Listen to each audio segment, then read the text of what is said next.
मैं रोहिताश कुमार, व्याख्याता भूगोल 12th क्लास में। अपन ने जो ऑनलाइन क्लास में सबसे पहले तो मैं आपका सभी स्टूडेंट्स का स्वागत करता हूँ। पहला अध्याय अपन जो पढ़ रहे थे, पिछले वीडियो में पढ़ा, उसमें कुछ शेष रह गया था, उसी से आगे अपन बढ़ते हैं। तो भूगोल का जो पहला जो भूगोल के अंतर्गत पहला जो पाठ चल रहा था, उसमें मानव भूगोल की प्रकृति और विषय क्षेत्र के बारे में बात कर रहे थे। तो आज अपन ने उसकी प्रकृति के बारे में तो विस्तृत से अध्ययन कर लिया है। आगे हम करेंगे मानव भूगोल का विषय क्षेत्र। मानव भूगोल का विषय क्षेत्र, यानी सीधी बात यह है कि मानव भूगोल का जो विषय है उसका क्षेत्र क्या है, उसका एरिया क्या है, मानव भूगोल में किन किन बिंदु का है वो अध्ययन किया जाता है। तो अपन ने पिछले वीडियो में चर्चा की थी, पहला जो बिंदु था वो जनसंख्या।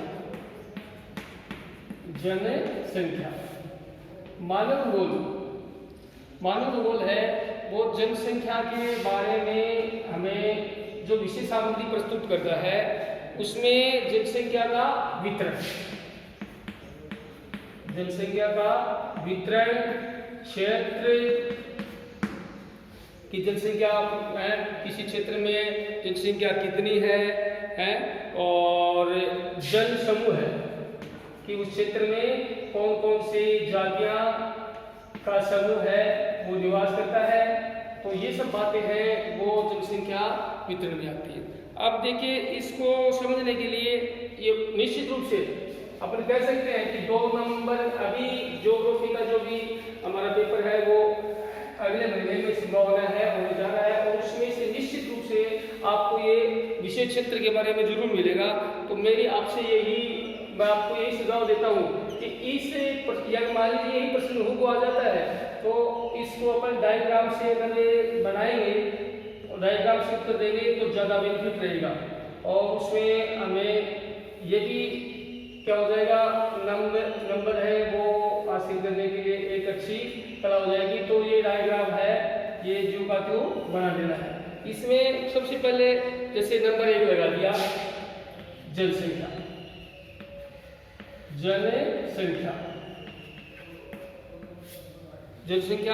नंबर 2 में अपन लिख देंगे कि प्रदेश के प्राकृतिक संसाधन।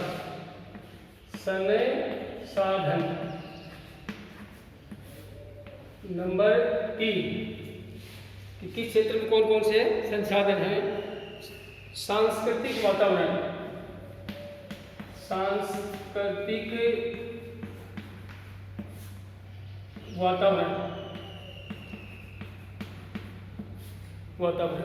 नंबर 4 कालिक क्रम। नंबर 5 इसी तरह से 6 के बिंदु है वो प्रकृति के नियोजन, नियोजन। 6ठा जो बिंदु है वो हो जाएगा अन्य अंग में अपन अन्य बातें लिख देंगे। तो इसी प्रकार अगर आ जाता है परीक्षा में प्रश्न तो हमें यह डायग्राम बनाना है वो अनिवार्य होगा। हमारे पास पेंसिल होगी, कच्ची पेंसिल से डायग्राम बनाएंगे और इसके पश्चात डायग्राम बनाने के पश्चात अपन इसको क्रम से लिखते चले जाएंगे। तो हमारा जो लिखने की जो शैली है वो अत्यधिक प्रभावशाली हो जाएगी। तो जनसंख्या में अपन बातें करेंगे तो जिसमें जनसंख्या का वितरण है, जमाव है, कौन कौन सी जातियां हैं, उनकी जनसंख्या कितनी है, उनका कितना प्रतिशत है, कौन सा क्षेत्र बाहुल्य है, कौन से क्षेत्र में हिंदू है, कितनी संख्या में रहते हैं, मुसलमान कितनी संख्या में रहते हैं, ये सब बातें हैं वो मानव भूगोल के अंतर्गत जो जनसंख्या का जो बिंदु दिया गया है इसमें शामिल की जाती है। नंबर 2 की बात करते हैं, संसाधन। अब संसाधन अपन देखते हैं, प्राकृतिक संसाधन, अप्राकृतिक संसाधन, इन सभी संसाधनों का है वो अध्ययन है वो किया जाता है, जिसके अंतर्गत संसाधनों में अपन देखते हैं भूमि संसाधन है, जल संसाधन है, वायु है, वातावरण के बारे में अध्ययन किया जाता है। ये सब बातें हैं वो इसमें सम्मिलित की जाती हैं। वन है, खनिज है, ये सब की पृष्ठभूमि है वो भूगोल, मानव भूगोल है वो तैयार करता है। तो इसमें भी संसाधन में कोई दिक्कत नहीं होगी।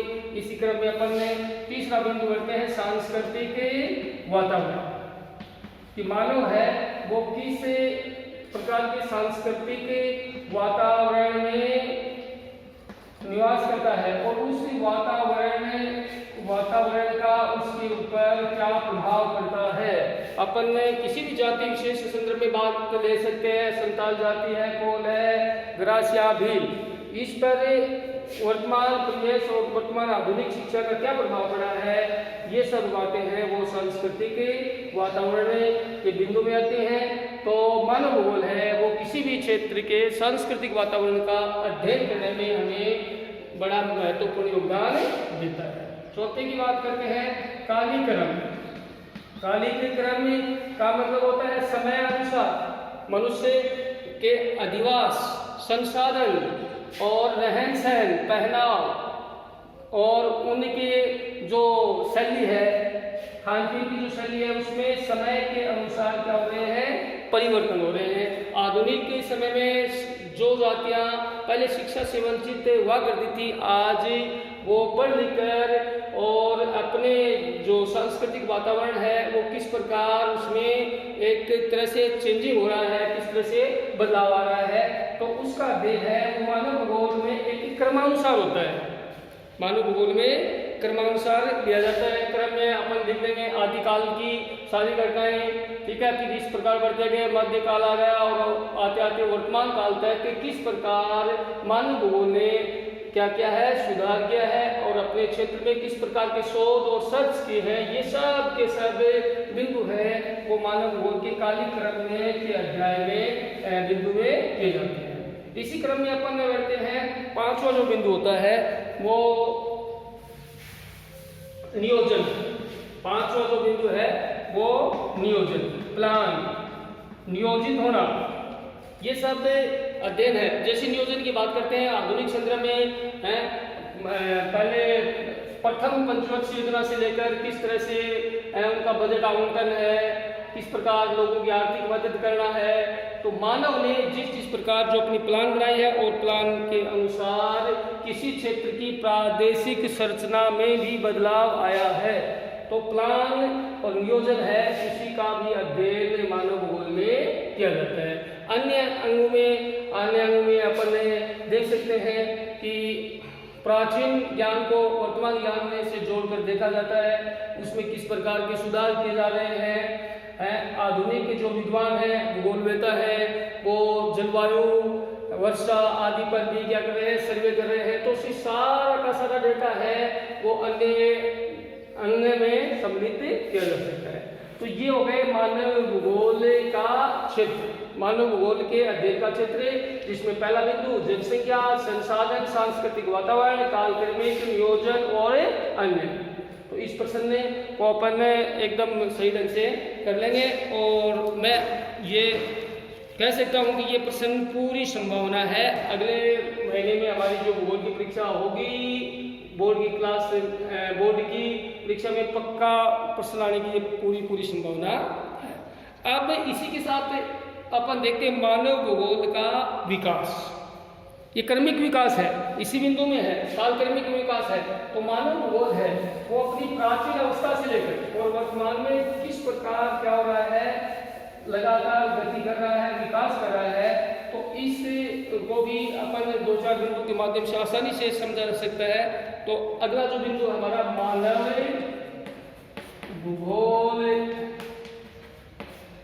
मानव भूगोल का विकास। देखिए विकास है वो एक दिन के परिणाम की प्रक्रिया नहीं है, लंबा समय लगता है कि प्राचीन काल में भूगोल में कैसा क्षेत्र था, वर्तमान में क्या हो रहा है। तो मानव भूगोल का विकास क्रम है उसको मोटे तौर पर हमारी बुक में 3 बिंदु के अंतर्गत बांटा गया है। तीनों बिंदु 3 बिंदु के अंदर बांटा गया है, जिसमें पहला है प्राचीन काल। प्राचीन काल, दूसरा है मध्य काल और तीसरा है आधुनिक काल। तो मानव भूगोल के विकास को 3 भागों में बांट दिया गया, प्राचीन काल, मध्यकाल और आधुनिक काल। अब अपन देखते हैं प्राचीन काल में भारत, चीन, मिस्र, ये जो देश हैं, इन देशों में प्राचीन समय में जो भी सभ्यताएं हुई हैं, जो भी सभ्यता और संस्कृति बनी है, और उन सभी का अध्ययन है वो प्राचीन भूगोल की, मानव की एक शाखा है, प्राचीन काल की शाखा है। उसमें इन सभ्यताओं के आधार पर अध्ययन किया जाता था। और प्राचीन समय में भारतवर्ष लगा लें, चीन लगा लें, मिस्र लगा लें, किसी भी देश की सभ्यता लगा लें, उन सभ्यता में अनुसंधान और रिसर्च से हमें पता चलता है कि वहाँ जो मनुष्य है वो उसका किस प्रकार का वातावरण था, किस प्रकार का पहनावा था, किस प्रकार का रहन सहन था, वो किस प्रकार के यातायात के साधनों को काम में लिया करता था, कौन से संसाधनों का इस्तेमाल किया करता था, कृषि किस प्रकार की थी, ये सब सारी जानकारी है वो हमें विभिन्न प्रकार की सभ्यताओं को पढ़ने से होती है। तो कहने का मतलब ये हो गया कि प्राचीन काल में जो मानव भूगोल का आधार था वो था विभिन्न प्रकार की सभ्यताएं, और विभिन्न प्रकार की सभ्यता में थे। तो जैसे अपन ने देखते हैं, जैसे वेदों में भी बताया गया है, वेदों में बताया गया है कि सूर्य, जल, वायु, इनको क्या माना है, वैदिक काल में देवताओं के समान माना गया है। और ये सारी जानकारी है वो उसकी पृष्ठभूमि हमें मानव भूगोल द्वारा देखने को मिलती है। अब अपन प्राचीन, यहाँ पर 2-3 चीजें नई देखने को हमें मिलेगी कि प्राचीन काल के विचारक कौन है, प्राचीन काल के कौन कौन से विचारक हुए हैं जिन्होंने मानव भूगोल के संदर्भ में अपने विचार प्रस्तुत किए। उसमें 2-3 के नाम याद रखना पड़ेंगे हमें। तो उसमें देखो, एक तो है हेरोडोटस। प्राचीन काल के जो विचारक हैं वो 2-3 के नाम हमें याद रखने पड़ेंगे। हेरोडोटस,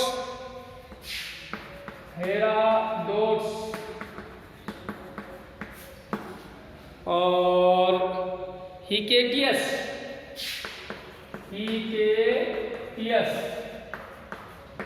हेरोडोटस, हिकेटियस, स्ट्रेम्बो, ये जो विचारक हैं, तीनों विचारक हैं जिनका संबंध मानव भूगोल की प्राचीन शाखा से रहा है, और जिन्होंने अपने जो क्षेत्र है उस रिसर्च किया और मानव भूगोल को अपनी विशेष सामग्री प्रदान की। तो नाम याद रखना पड़ेंगे, हेरोडोटस, हिकेटियस, स्ट्रेम्बो, ये प्राचीन काल के मानव भूगोल के जो वेता हैं वो रहे हैं जिन्होंने इस क्षेत्र में अपना सर्च कार्य किया है। अब अपन बढ़ते हैं आधुनिक मध्यकाल। अब मध्यकाल में देखिए, अब मध्यकाल में आते आते जो हमारी कल्चर थी, जो सभ्यताएं संस्कृति थी, उसमें कुछ धीरे धीरे विभिन्न प्रकार की जातियां का आगमन एक स्थान से दूसरे स्थान पर होता गया, और मध्यकाल में आते आते मानव भूगोल की शाखा में कुछ परिवर्तन हुआ, जिसमें अपन किसी क्षेत्र विशेष की बातें करते हैं तो लगा सकते हैं कि वहाँ पहले कौन सी जातियाँ थी और वहाँ पर दूसरी जाति आगमन के कारण वहाँ पर मध्यकाल में किस प्रकार के बदलाव आए। इसका उदाहरण अपन लगा सकते हैं नौचालन में विदेशी जातियां यहाँ पर आई, और नावों के माध्यम से व्यापारिक क्रियाएं थी, जो भी व्यापारिक क्रियाएं हुआ करती थी वो नौ संचालन के माध्यम से हुआ करती थी।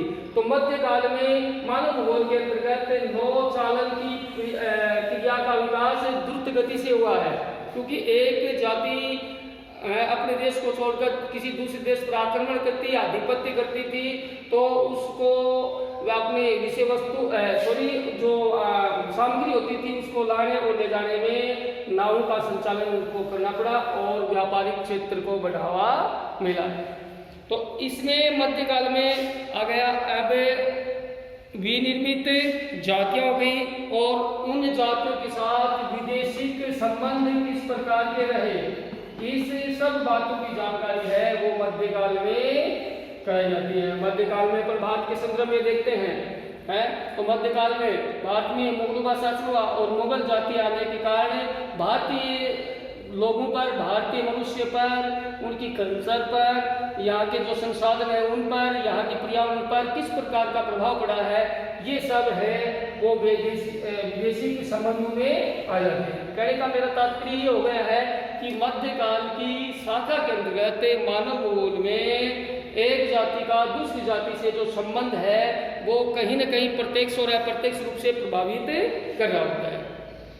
अब अपन इसकी जो आधुनिक काल की एक जो शाखा है मानव भूगोल का विकास है वो आधुनिक काल है, वो उस पर छोड़ू पर देखने को पड़ा। अब आधुनिक काल में हमें 2-3 विचारक हैं, उनको हमें देखना पड़ेगा और निश्चित रूप से एक अंक है वो हमें मिलने वाला है।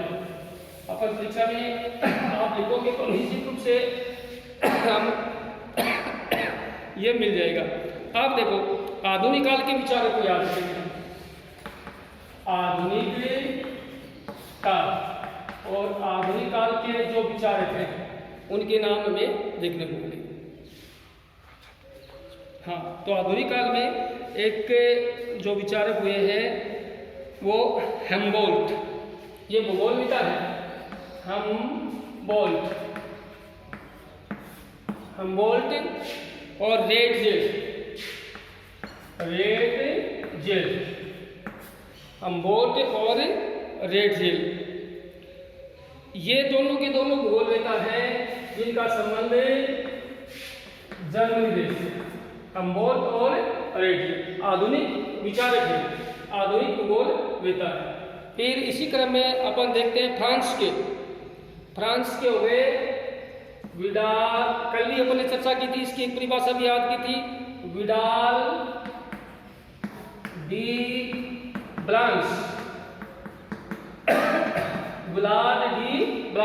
ये मूल रूप से है फ्रांस के, विडाल डी ब्लांस। और इसी के क्रम में आगे अपन बढ़ते हैं एलन सैंपल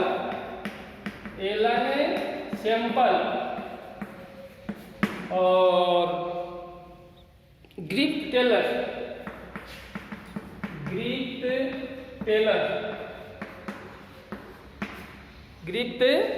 ये इनका संबंध है अमेरिका देश से।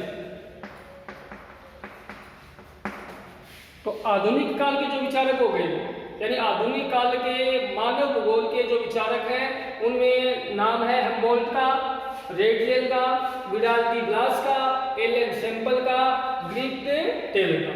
ये सब के सब हमें छोटा प्रश्न बन जाए, इसलिए इनका जो देश है वो भी ध्यान में रखना पड़ेगा, क्योंकि कई बार एक नंबर का प्रश्न आ जाता है और इसका संबंध पूछ लिया जाता है कि इस विचारक का, इस भूगोलवेत्ता का संबंध किस देश से है, या ये पूछ लिया जाता है कि विडाल डी ब्लास की मानव भूगोल की कौन सी परिभाषाएं दी है, ग्रिफ्ट टेलर की, दोनों ही इंपॉर्टेंट है, विडाल डी ब्लास और ग्रिफ्ट टेलर। अब ये जो विचारक हुए हैं इन्होंने जो आधुनिक मानव भूगोल में देखते हैं, तो सबसे पहले फ्रेडरिक रेडजेल,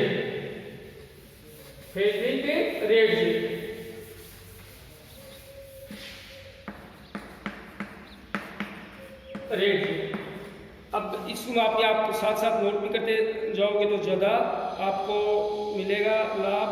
इसमें बताया गया है कि आधुनिक मानव भूगोल का संस्थापक रेडजेल है, वो आधुनिक मानव भूगोल के संस्थापक।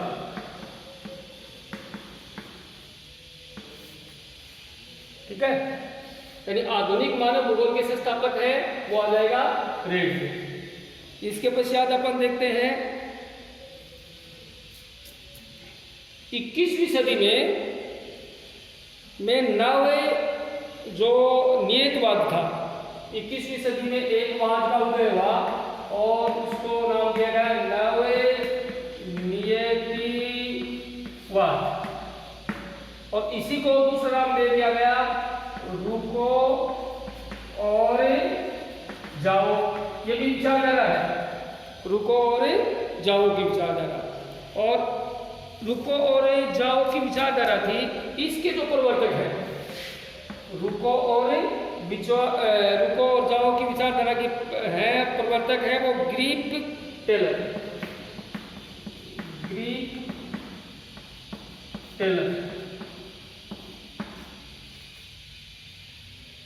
नवनीतिवाद जिसको नाम दे दिया गया भूगोल में रुको और जाओ की विचारधारा, और इसके प्रतिपादक ग्रीक टेलर हो गए। अब अपन करते हैं नियतिवाद। और नियतिवाद के जो विचारक हैं जिनका नाम है एलन सैम्पल।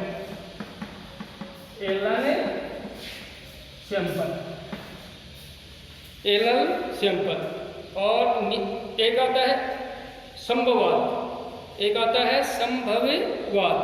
और संभववाद है ये है टेलर। तो नियतिवाद और संभववाद इन दोनों को मिलाकर बनाया गया नव नियतिवाद। क्या बनाएगा? नव नियतिवाद। ये संभववाद है, इसके विचारक का नाम हो गया विडाल डी ब्लांस। ये चीजें तो आधुनिक काल में जो भी विचारकों के नाम याद रखने पड़ेंगे, उसमें एक तो रेडजेल का नाम प्रमुख है। रेडजेल ने आधुनिक मानव भूगोल का संस्थापक माना जाता है। और नवनीतिवाद किससे बना? एक तो नियतिवाद की विचारधारा थी, वो किसने प्रदान की भूगोल को? वो एलन सैम्पल ने दी। नियतिवाद की जो संस्थापक थे वो एलन सैम्पल थे, और संभववाद थे वो विडाल डी ब्लांस की विचारधारा थी। नियतिवाद और संभववाद को मिलाकर और नाम दे दिया गया नवनियतिवाद। दोनों को मिलाकर नाम दे दिया गया नवनियतिवाद। इस विचारधारा का दूसरा नाम है रुको और जाओ, जिसके प्रतिपादक है ग्रीक टेलर। तो इनको याद करना पड़ेगा। आधुनिक मानव भूगोल के संस्थापक हो गए रेडजेल, नवनियतिवाद के संस्थापक हो गए ग्रीक टेलर, और नियतिवाद एलन सैम्पल, और संभववाद विडाल डी ब्लांस। और आगे का जो क्रम है वो इसी प्रकार चलता रहेगा। आप सभी का इस क्लासेज में धन्यवाद।